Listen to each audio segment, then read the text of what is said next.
Thanks for being here this morning. We know it's early. I saw some of you at the late night honky tonk last night, so I know the level to which of commitment that this is. So nice to see you here today. David Gushee has written a really great book. It has a provocative title, and even more so, the content of it is incredible. I feel very privileged, David, to be able to talk with you about this and to have read the book before it came out. The book is not available until October, so you're going to need to take this and hold on until you can get to October. And there it is right there. Defending Democracy from Its Christian Enemies is the title of the book. Now, it's a book that deals with Christian nationalism. People are clapping already. Already, just the title. Okay, that's fine. That's it. Yeah. Don't bore us. Just get to the chorus, right? Just hit the title. I run an organization where we traveled this last fall in a big bus that said faith, hope, and love, not insurrections and Christian nationalism. And we did trainings all over the country, and we asked people if they thought Christian nationalism was a problem, and people would show up in rooms, and we would do hour-and-a-half-long trainings, and we developed curriculum and all this kind of stuff for it. And we would often ask people, do you think Christian nationalism is a problem? I'll ask you, do you think it's a problem? And then we would say, what is Christian nationalism? And then the hands would go down like, well, I'm not totally sure, but I know it's a problem. Now, that's okay, right? We don't have to know everything about every problem. I have a little shtick that I do. I did it yesterday, so I'll just do it briefly now. I don't think we have a problem. I think we have a predicament. Because problems have solutions. Predicaments require multiple responses. So we're in a much different situation with Christian nationalism than just a problem to be solved. So all of us are going to respond in different ways. David's a professor. David's a writer. He's written this great book that takes us out of just the U.S. context and into a global context, which is really the heartbeat of what I hope you get out of today. We have a thing that we do in the life of the organization I work for, and you all have something to do. So our hope today is that you feel yourself to be participants in your response to the threat of Christian nationalism in the United States and around the world, not just observers to someone's articulation of their response to this. So, in other words, in a Harvey Milk-like moment, we're here to recruit you. We're here to recruit you not just to buy a book, but into action to be the people who start carrying on a message that gives us some alternatives to Christian nationalism. So, David, let me start with you on this one. When you think Christian nationalism, what are you thinking? Well, one thing I'm thinking is that I don't think that concept is totally adequate to the problem that we're dealing with. Can you all hear me okay? Okay? In the back? Good. Essentially, the way the term is being used is a kind of white, mainly white, ethno-Christian tribalism in the U.S. that seeks to roll back many advances or changes in society that a lot of us here would consider are good changes, like women's equality and a multicultural society and racial justice progress to the extent that there's been some. And to essentially claw back power for conservative, white, straight Christian men in society by democratic means if possible, by non-democratic means if necessary. And I show in the book that this is, while it looks different in some different countries, it's not just a U.S. problem. So that's essentially a thumbnail of what Christian nationalism is. I think there's a better label. Would you like to hear about what that label is? Very much would love to know the label that you think, the category in which you think Christian nationalism finds itself. I think that the broader category is, I'm calling it authoritarian, reactionary Christian politics. I think that's more descriptive, and it also covers more countries. Would you be willing to say it again? I saw people wanting to write it down, and they're going to try to catch up, and I think it's such a powerful and concept. I'd like to unpack it, too, if that's all right. Please.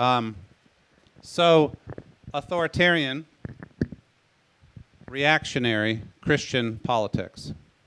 Let's start with the reactionary part. There's a significant chunk, we'll stay in the U.S. for now, a significant chunk of people in the U.S. who are in sharply negative reaction to pretty much every social change that has happened here since about 1962. And so that would include things like more religious pluralism and Supreme Court decisions taking organized prayer out of public schools or state-sponsored prayer, and immigration, especially non-European immigration, and the civil rights movement and the women's movement and the sexual revolution and the gay rights movement and so on. And for this chunk of the population, which I might estimate to be about a quarter of the population, most or all of these developments are creating a society that they don't like, that they consider to be decadent and even ungodly. And they want to organize and are organizing to take their country back. So it's reactionary. Reactionary politics is a long-standing pattern in human life, right? It's not just in the US and it's not just now. They're authoritarian in the sense that, in general, their religious and moral vision tends to be more top-down and with direction for living authoritatively decreed by pastors or bishops or popes or leaders who have authority, and also it tends to be less patient with dialogue and debate about moral questions that this side believes have been settled centuries ago by revelation or tradition. I would also say that I think this is the latest stage of a movement that began attempting to mobilize through democratic politics and still does mobilize through democratic politics.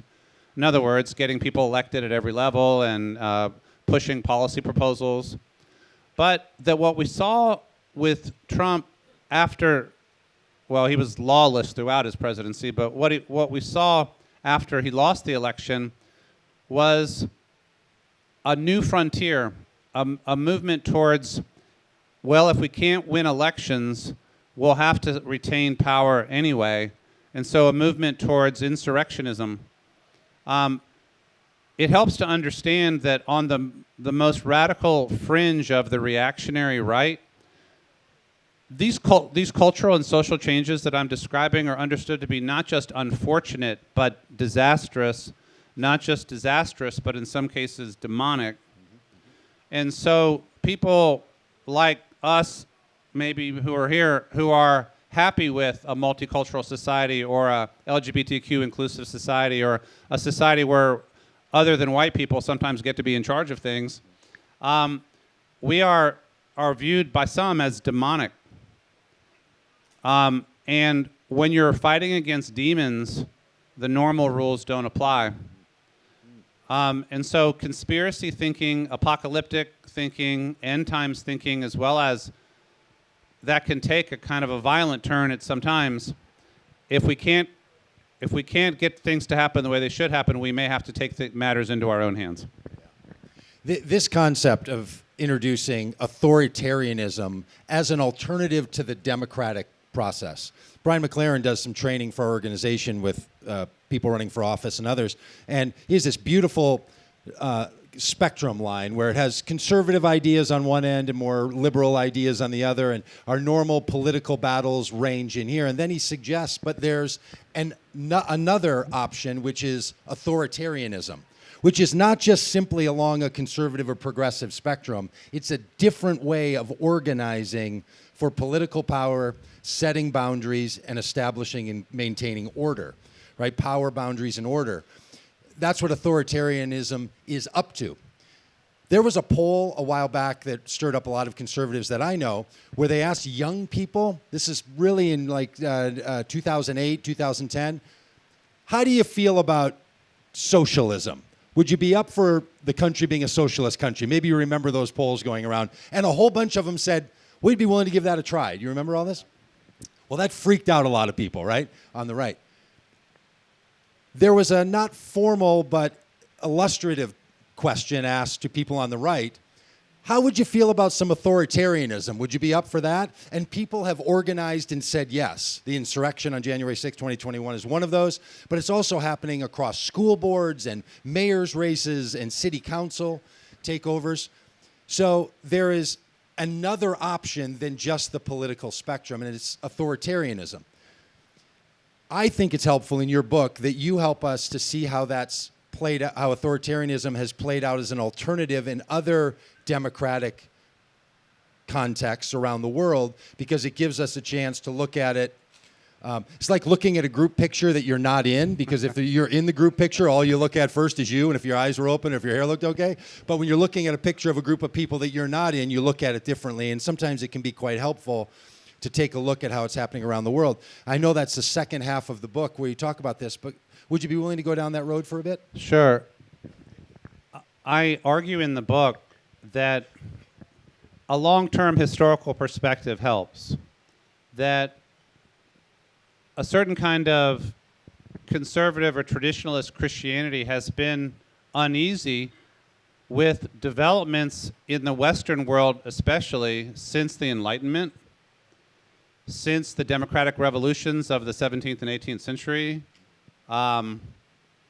since the dethroning of God and certain Christian versions of God as the sacred canopy under which the whole society understands itself to be organized.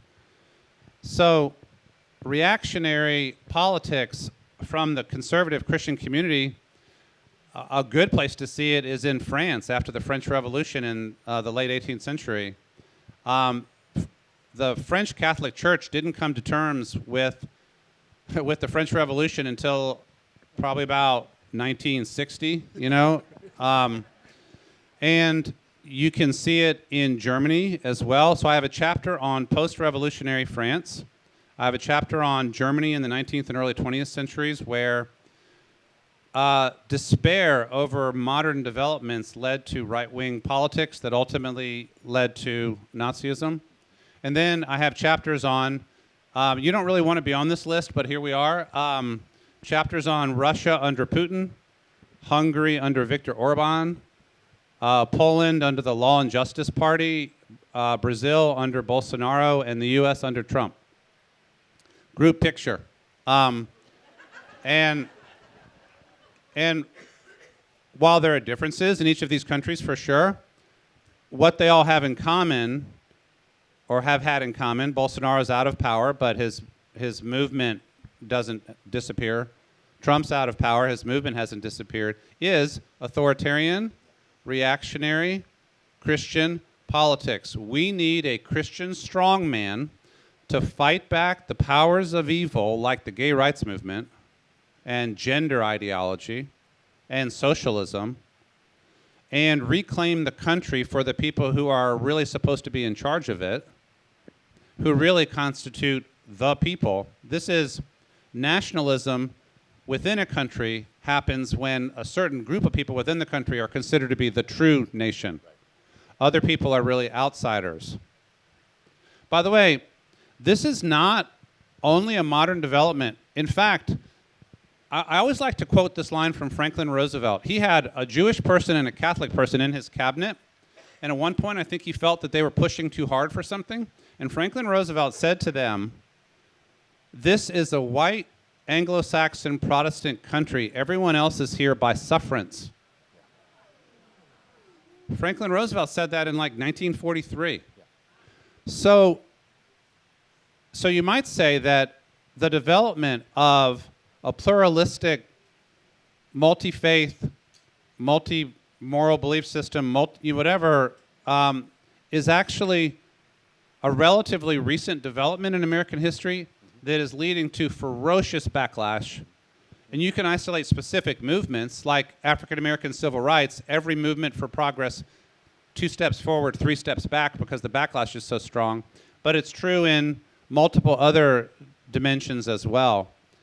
So part of what is needed is to articulate very clearly why Christianity does not have to produce authoritarianism or reactionary visions of the world. And in some ways, you might say that's what Wild Goose Community is about. an entire community of people, lay people, theologians, ministers, everybody saying, our version of Christianity is not authoritarian, it's not reactionary, it's justice-oriented and inclusive, and democratic and egalitarian. We have to strengthen those voices in every country where we can identify them and lift them up.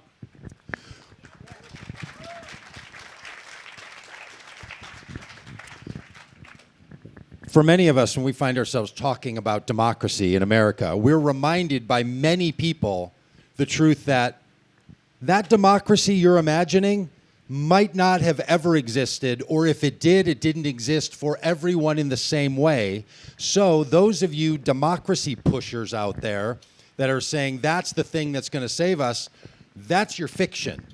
Because we have used power over many peoples, some would even say all the peoples, some point, because that's what the structure is. So for a lot of people, the move between democracy and authoritarianism has this big ocean gap between, and they can't quite figure it out. And for others, they're like, no, I think the difference is like a little stream that you can easily hop over, and we spend a whole lot of time in this country having to retell our story so we don't sound and feel like the authoritarian thing that we're now afraid of. Do you have any thoughts on that? Do you jibe with that? It is especially a liberal and liberationist critique that says, hold on, America never really was a democracy. Or it was a white kind of ethno-democracy, and that's what we have from 1776 forward. Ideals were articulated that had broader implication, but in practice they were subverted. I have a chapter in the book in what I call the Black democratic resistance tradition. And when you read deeply in the history of African American political thought, this has been a theme since before the founding of our nation. That slavery and Jim Crow and segregation, racism has always subverted American democracy.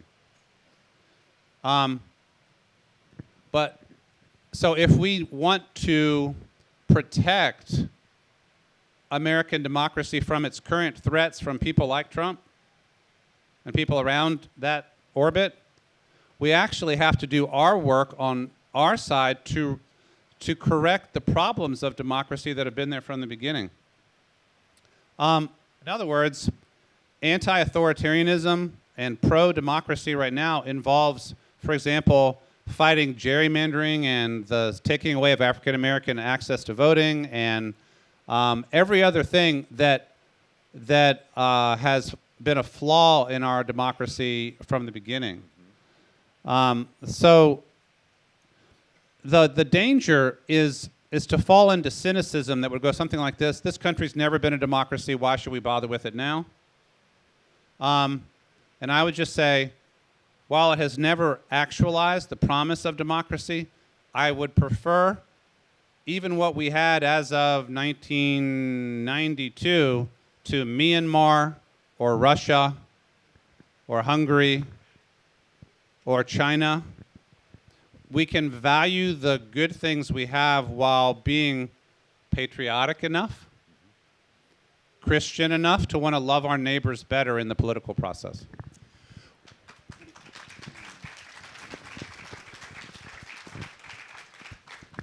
One of the things that I have learned is that for a lot of Christians in Christian churches and in Christian online faith communities, organize around is not a narrative of democracy and authoritarianism. These would be foreign sort of notions.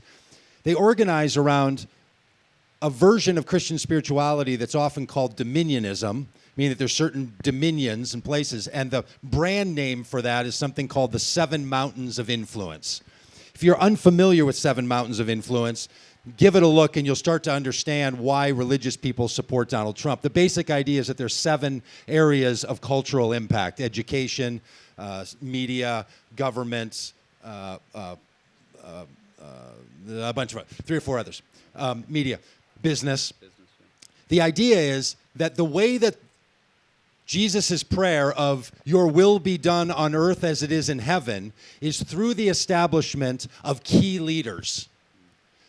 7 mountains comes from the imagery of Moses going up on the mountaintop to receive the commands of God.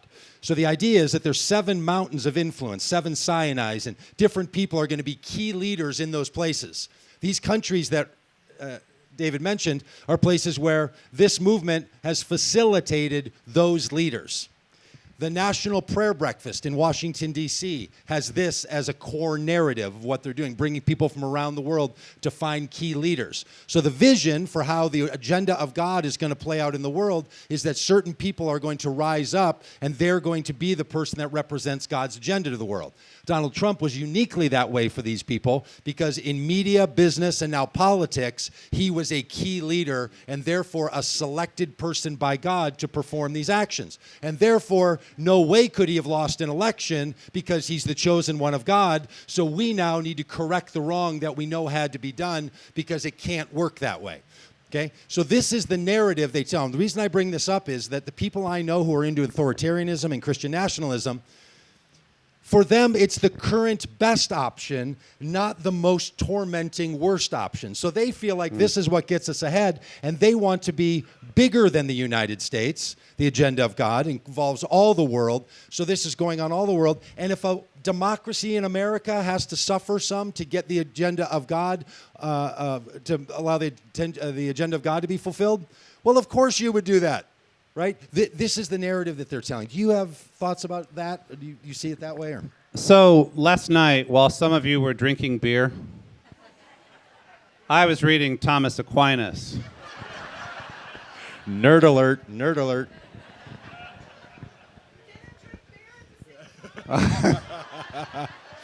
Could have gone down easier both ways there, yes. David, if you had drank. Tonight, Thomas Aquinas having been completed, I shall drink beer. Anyway, so I was reading Aquinas, the leading medieval theologian. I was reading his political thought just because that's what nerd scholars do when they're readying for something like this.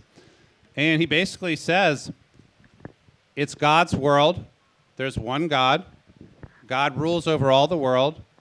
To any extent that God's rule is not recognized, that's not good. Kings, there should be, preferably the political system should be a king, because it's better to have centralized power than diffused power. And best if that king is Christian, and if that king understands the advance of virtue and true religion as part of his agenda. And so, writing in the 13th century, Thomas Aquinas, taking a vision that had already been there, the Christendom vision. This is God's world. The only God is the God we know in Jesus, right? So it's God's world, top-down authority, centralized power. He wrestles with questions like, if you happen to find yourself under the authority of somebody who's not Christian, do you have to obey them? Things like that. So it's the habit of Christian power. I think it's the habit of Christian power that is a deep cultural legacy. That, by the way, if you're in small town Southern America, you know about the habit of Christian power. Just go to the prayer breakfast, the mayor's prayer breakfast, or the Chamber of Commerce meeting, or the Rotary Club, when the Baptist pastor and the mayor and everybody, they're all in there together. It's Christian America, right? In essence, the vision is the whole country should be like that. The whole world should be like that. Every business, media, politics. And anything that is not that, you come up with a label like globalist or socialist or demonic or whatever. So you need a theological response to that. And the theological question is, how can we love God and want to see God's will done on earth without having a politics that looks like that? And in some of my work and other works, the concept of the reign of God or the kingdom of God has been retooled. A reign of justice and mercy and inclusive community. God reigns through service. God reigns through inclusion. God reigns through welcoming and serving as opposed to dominating and excluding. So I think we have to have a theological response as Christians, if we're Christians. Otherwise, the Christian dominionists, you might say, have the field to themselves.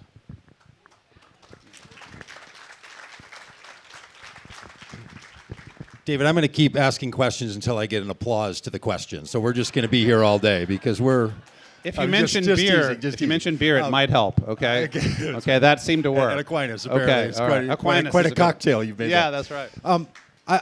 Let's talk a bit about you for a second. This view that you now have and have articulated because of writing and study and has been coming along is very fresh, it's powerful, it's useful. Have you always held it, or do you have a story yourself by which some of these other notions and ideas seemed attractive and you've let them go? You know, thank you. That's good. Please. We don't have time for the applause. Please, we don't have any time. There's no time. I've hardly ever heard a question more majestic than that question. Your humble servant. No, I was never attracted to right-wing politics. I discovered when I was going through boxes when we moved one time, I had a 1976 yearbook, middle school. That dates me, so hopefully it's okay. We're still friends. It's good. And somebody wrote in there, "You're a good guy, even though you supported that peanut farmer for president." You know. So that was 1976. So my political inclinations have always leaned center-left. But here's what I think is fresh. I was trained in a Christian ethical tradition in which the superiority of democracy over totalitarianism, both of the left or of the right, communism and Nazism, was mother's milk. That's what we talked about in school. That we saw in the mid-20th century what happens when right-wing regimes do their worst. And then after that came communism, and we saw under communism all that massacre and evil. That liberal democracy, for all of its flaws, is the best available political system. And so, and the idea that we would be able to run an election without having people do insurrections, that that there'd be peaceful transfers of power, that people would acknowledge the humanity of the other side, that was taken for granted because that was the politics in which we came along, right? Think about how much Kennedy and Nixon hated each other. Think about how close that election was in 1960, but Nixon conceded. Think about Bush versus Gore in 2000. Remember how close that election was? 537 votes in Florida. But Gore conceded. And then Trump comes along. And we have a completely new era. So what ethicists used to do is say, okay, White House and Congress, we think climate policy should look like this, so we're going to present to you proposals, and we're going to ask you to pass laws using the democratic process, a quaint old thing called democracy and policy making and stuff. Now, we're seeing that our 250-year-old political system is itself up for grabs, and democratic backsliding may mean, when you might say, like, if the house is burning, you have to put out the fire before you can talk about how you're going to rearrange the furniture, right? We have to put out the fire of authoritarianism. But also, think about the fire of the heat around here. Think of the heat all around the world. To the extent that we can't even manage to run elections and have uncontested democratic traditions, we get all paralyzed in our internal conflicts. We can't resolve any policy questions. And so it's tragic, too, because we can't address real human problems because we can't even agree on how to do governance anymore. In just a moment, Ken Medema, who I consider a national treasure and a gift of God, is sitting right that close to me. Amen. Kind of making my hands shake. Is going to have his own response. If you don't know Ken yet and what he does, that say 10? If you don't know what Ken does, he listens and then he creates music in a response, and it's truly one of the great gifts. So thank you so much, Ken. He's going to do that. So we only have a moment or two left because of this response. But you're around to talk about this with others.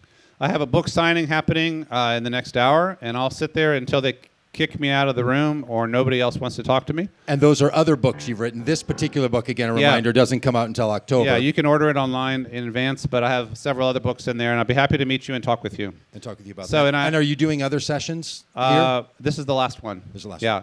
I did talk to Jeff Clark, and we're talking about coming back next year to talk about where we are 1 year from now on this democracy thing. So I'll be back. I'll be back. I'll be back. Here's my final question for you on this.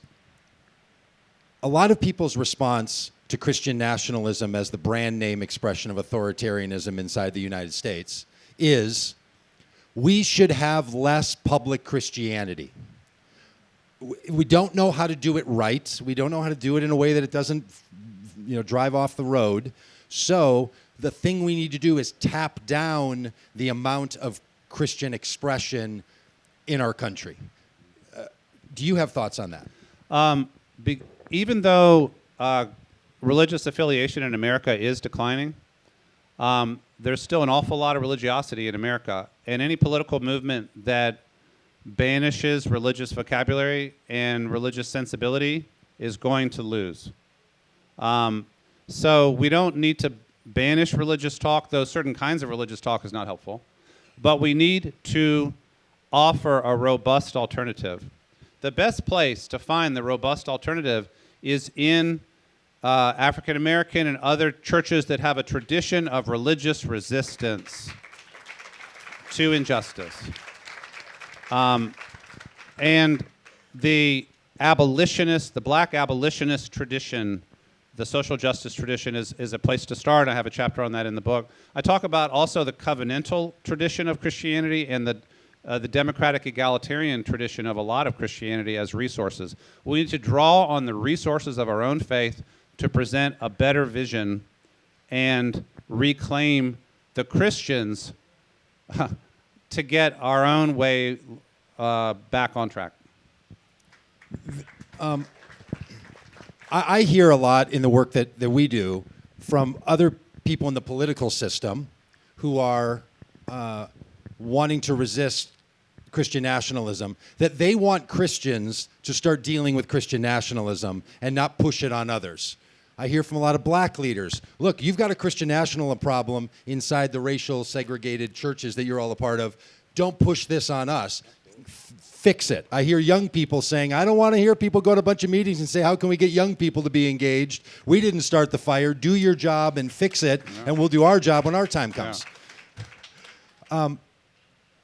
What do you have thoughts about that? Like white Christian churches and people from those traditions need to really step it up as their responsibility and not sort of, I don't know, you see what I'm getting at. This is not the Democratic Party's problem.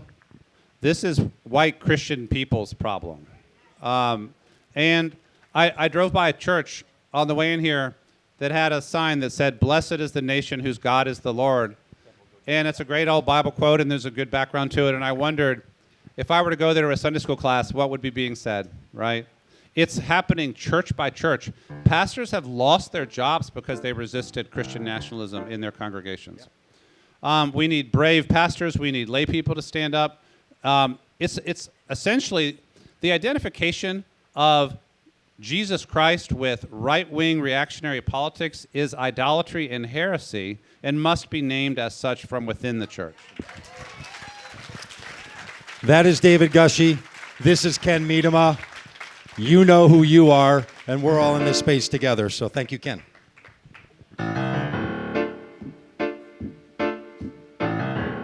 Give me some level, fam.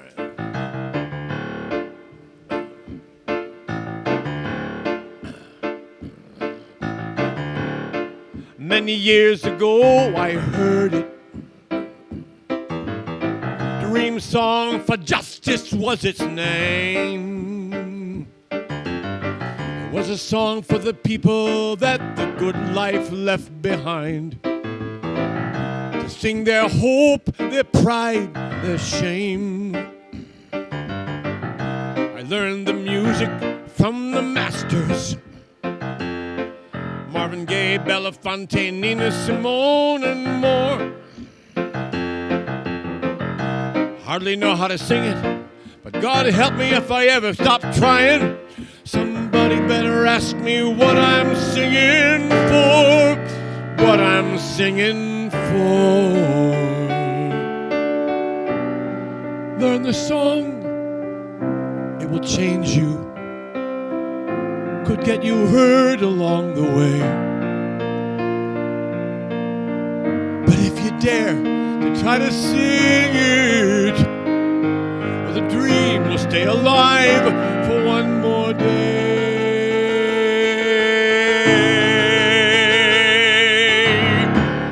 He sang a dream song in Philadelphia, a song that a nation could call its own. It was a song to be sung by folks together. Nobody would sing this one alone. It was a song for hearts, fire for freedom.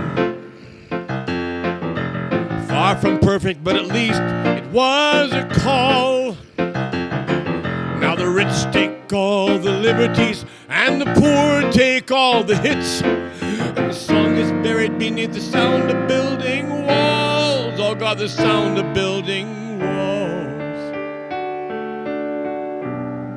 Learn the song, it will remake you. Could get you hurt along the way.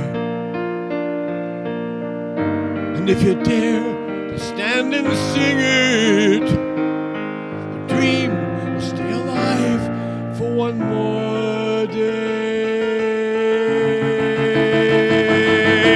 Jesus sang a dream song in Jerusalem. Love one another like I've been loving you. Love the Lord your God with all your heart, your mind, your soul, your strength. Love a neighbor and love your enemies too. There's a song to be sung with a feast of bread and wine. A song to be sung in the table and in the streets. Along came money and the power of the state said, change that song, we'll make you great. Now the bands we hire can't even find the beat. Hell, they can't even find the beat. Learn the song, it will remake you. Could get you killed along the way. But if you dare to try to sing it, the dream will stay alive for one more day. Oh, dream singers, teach me how to sing again. My voice is cracked and small. Teach me the music, teach me the meaning, give me the courage to sing it all.